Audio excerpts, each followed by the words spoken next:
Bismillahirrahmanirrahim. Assalamu alaikum. I am Nimra Zafar. This is the video by Legal Concept, CSS, PMS and Law. Before starting our today's lecture, please subscribe the channel and don't forget to press the bell icon so that you may get notified about new videos timely. So let's move towards our today's lecture. Our today's lecture is about ratification. Section 196 to Section 200 of the Contract Act 1872 of Pakistan deals with ratification. First of all, we will study the objective of the lecture to know about ratification. आज हम पढ़ेंगे कि ratification क्या होती है.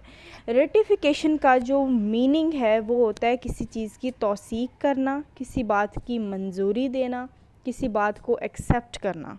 Acceptance of anything is called as ratification.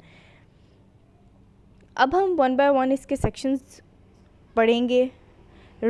First one is section number 196, which explains about right of person as to act done for him without his authority, effect of ratification.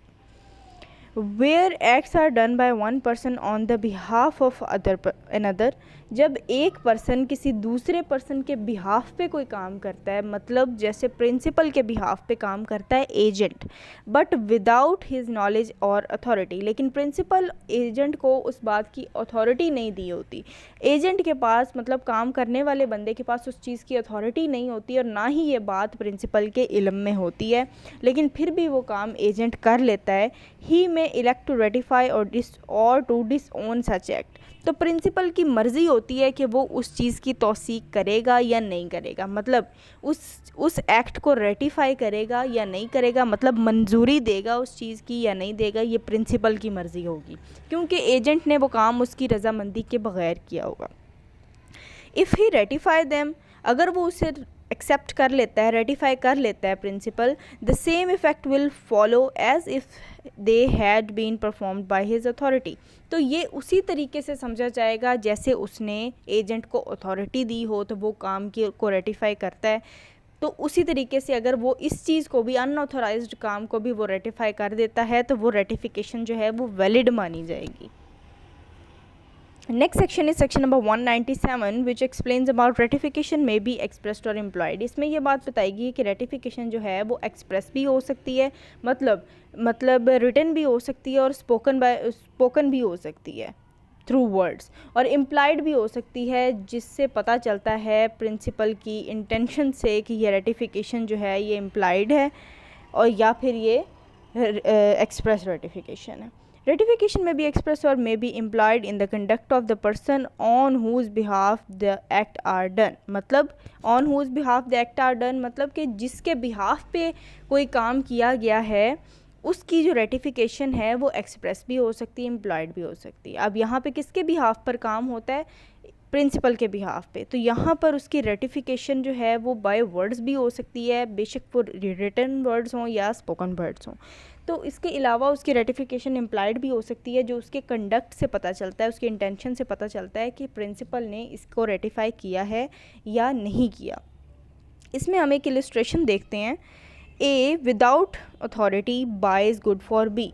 अब A यहाँ पर agent है, B यहाँ पर principal है. A B की मतलब principal की अथॉरिटी के बग़ैर, प्रिंसिपल ने ए को यहाँ पर अथॉरिटी नहीं दी किसी किस्म की, लेकिन फिर भी उसके बावजूद वो बी के लिए गुड्स ख़रीद लेता है, चीज़ें ख़रीद लेता है कुछ. Afterwards B sell them to C on his own account. उसके बाद क्या होता है कि जब वो चीज़ें बी को लाकर देता है, मतलब एजेंट प्रिंसिपल को लाकर वो चीज़ें देता है, तो बी आगे प्रिंसिपल मतलब उसको थर्ड पर्सन को सेल कर देता है. थर्ड पर्सन यहाँ पर सी है. तो B's conduct implies a ratification of the purchase made for him by A. यहाँ पर अब कैसे पता चलता है कि प्रिंसिपल ने इम्प्लाइडली उस चीज़ को रेटिफाई की है? यहाँ पर इम्प्लाइड रेटिफिकेशन हुई है क्योंकि उसने उस चीज़ को एक्सेप्ट किया है, तो उसने आगे किसी थर्ड पर्सन को उसको सेल किया है ना. अगर वो रेटिफाई ना करता, एक्सेप्ट ना करता, तो फिर वो तब ही मना कर देता कि मैं इस चीज़ को रेटिफाई नहीं करूँगा, तुमने मेरी इजाज़त के बगैर ये गुड्स ख़रीदें, इसे वापस ले जाओ. लेकिन अगर उसने एक्सेप्ट कर लिया और आगे थर्ड पर्सन को सेल भी कर दी है, तो इसका उसके कंडक्ट से, उसके एक्ट से, उसकी इंटेंशन से ये बात पता चली है कि जो है उसने रेटिफिकेशन कर दी थी। तो ये एग्जांपल है एम्प्लॉयड रेटिफिकेशन की। और एक्सप्रेस रेटिफिकेशन की एग्जांपल क्या होती है कि जब कोई बंदा अपने रिटन वर्ड से या स्पोकन वर्ड से बोलकर या लिख कर बताए कि मैं इस चीज़ को रेटिफाई करता हूँ। Next section is section number 198 which explains about knowledge requisite for valid ratification कि knowledge होना ज़रूरी है, प्रिंसिपल को उस ट्रांजैक्शन की नॉलेज होनी चाहिए जो काम हो रहा है। No valid ratification can be made by a person whose knowledge of the facts of the case is materially defective। मतलब यहाँ पर फैक्ट्स की नॉलेज होना लाजमी है, प्रिंसिपल को हर चीज़ का इल्म होना चाहिए, नॉलेज होना चाहिए जो भी काम हो रहा है, वो फिर वो रेटिफिकेशन जो होगी वो वैलिड रेटिफिकेशन कंसीडर होगी। Next section is section number 199 which explains about effect of ratifying unauthorized act forming part of transaction. A person ratifying any unauthorized act done on his behalf ratifies the whole of the transaction of which such act formed a part। इसका मतलब ये है कि जो principal है वो जब agent के किसी अनऑथराइज्ड काम को रेटिफाई करता है तो बेशक वो उस ट्रांजैक्शन के किसी एक पार्ट को रेटिफाई कर रहा है तो उसे यही कंसीडर किया जाएगा कि वो होल ट्रांजैक्शन को रेटिफाई कर रहा है। मतलब कि एजेंट ने प्रिंसिपल के बिहाफ पे कोई काम कर लिया है जिसकी उसे अथॉरिटी नहीं दी गई थी, उसको उसका इख्तियार नहीं दिया गया था, फिर भी उसने वो काम कर लिया। मसलन एजेंट प्रिंसिपल के लिए 200 बोरियां चावल की लाता है, तो यहाँ पर प्रिंसिपल ने उसको इस चीज़ का इख्तियार नहीं दिया था लेकिन वो खुद से ले आया। अब यहाँ पर वो ले आया है जब, तो प्रिंसिपल का एक तो सबसे पहला उसका ये होगी मर्ज़ी कि वो उस चीज़ को रेटिफाई करता है या नहीं रेटिफाई करता है तो फिर मतलब उसने रेटिफाई कर लिया, उसे एक्सेप्ट कर लिया। नहीं रेटिफाई करता तो फिर वो डैमेजेस जो होंगे वो एजेंट क्लेम करेगा। मतलब एजेंट को वो डैमेजेस देने पड़ेंगे, प्रिंसिपल डैमेजेस क्लेम कर सकता है उसके अगेंस्ट। अब सेकंड बात यहाँ पर क्या आती है जो इस सेक्शन में हमें उन्होंने बताई है वो ये है कि अगर वो 200 चावल की बोरियां, अगर प्रिंसिपल उसमें से 150 को एक्सेप्ट कर लेता है और 50 को नहीं एक्सेप्ट करता, मतलब हो सकता है कि उसने 150 का उसको कहा हो और वो 200 ले आया हो, तो अगर उसने 150 एक्सेप्ट कर ली हैं उसमें से, मतलब एक पार्ट ट्रांजैक्शन का उसने उसको रेटिफाई कर दिया, तो उसको यही कंसीडर किया जाएगा कि उसने होल ट्रांजैक्शन को रेटिफाई किया है। Next section is section number 200 which explains about ratification of unauthorized act cannot injure third person। इसमें ये बात लिखी गई है कि रेटिफिकेशन है किसी अनऑथराइज्ड काम की रेटिफिकेशन जो होती है उसमें थर्ड पार्टी इंजर नहीं होनी चाहिए किसी भी सूरत में। An act done by one person on behalf of another, एक एजेंट है वो प्रिंसिपल के बिहाफ पे कोई काम कर रहा है without such other persons authority, और प्रिंसिपल ने उसे उस चीज़ की अथॉरिटी नहीं दी हुई, which if done with authority would have the effect of subjecting a third person to damage, कि अगर बाद में पहले उसे अथॉरिटी नहीं थी उस बात की और थर्ड पर्सन ने उसके साथ कोई भी ट्रांजैक्शन करने से इनकार कर दिया है और बाद में वो रेटिफाई हो गया है एजेंट उस काम के लिए, तो अथॉरिटी उसको उस चीज़ की दे दी गई है, तो फिर थर्ड पार्टी यहाँ पर कोई भी डैमेजेस नहीं देगी, थर्ड पार्टी को कोई नुकसान नहीं होगा।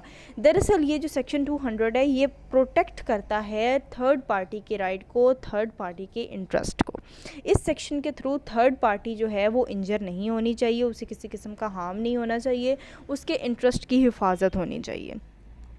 or of terminating any right or interest of the third person cannot by ratification be made to have such effect।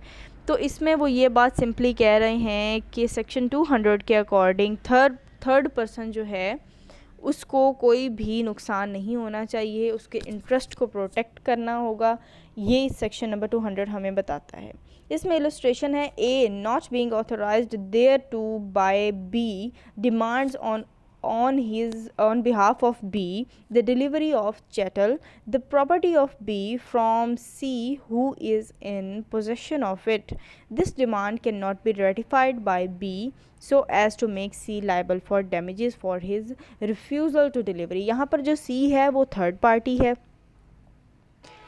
ए यहाँ पर एजेंट है और बी यहाँ पर प्रिंसिपल है। अब यहाँ पे एजेंट जो है उसको इस चीज़ की अथॉरिटी नहीं है, लेकिन वो फिर भी बी की परमिशन या अथॉरिटी के बगैर सी से, जो कि एक थर्ड पर्सन है, डिमांड करता है चैटल की डिलीवरी के लिए, ठीक है। और ये जो चैटल है यहाँ पर ये प्रिंसिपल की ही जो है प्रॉपर्टी है। ए प्रिंसिपल की मतलब एजेंट जो है वो प्रिंसिपल की इजाज़त के बगैर सी के पास जाता है और कहता है कि बी की जो चैटल है वो उसको वापस डिलीवर की जाए। अब यहाँ पर सी जो है वो उसकी बात अगर नहीं मानता और कहता है कि तुम अनऑथराइज्ड एजेंट हो, मैं तुम्हें ये चीज़ नहीं दूंगा, ये डिलीवरी नहीं करूँगा, और ये सी इस बात के लिए इनकार कर देता है, और उसके बाद अगर इनकार करने के बाद अगर प्रिंसिपल एजेंट को इस चीज़ की अथॉरिटी दे भी देता है तो फिर उसके बाद सी किसी किस्म के लिए लायबल नहीं होगा। थर्ड पार्टी जो है वो कोई डैमेजेस क्लेम नहीं करेगी डिलीवरी को रिफ्यूज़ करने के लिए, जो उसने पहले रिफ्यूज़ल कर दे दिया कि वो डिलीवरी नहीं करेगा क्योंकि वो समझता है कि एजेंट जो है वो अनऑथराइज्ड है। तो बाद में अगर ऑथराइज्ड भी हो जाता है तो फिर सी इस बात के लिए लायबल नहीं होगा। ये एक्सप्लेन करता है section number 200। This was all about our today's lecture. Thanks for watching the video and please like, share and comment. Thank you so much.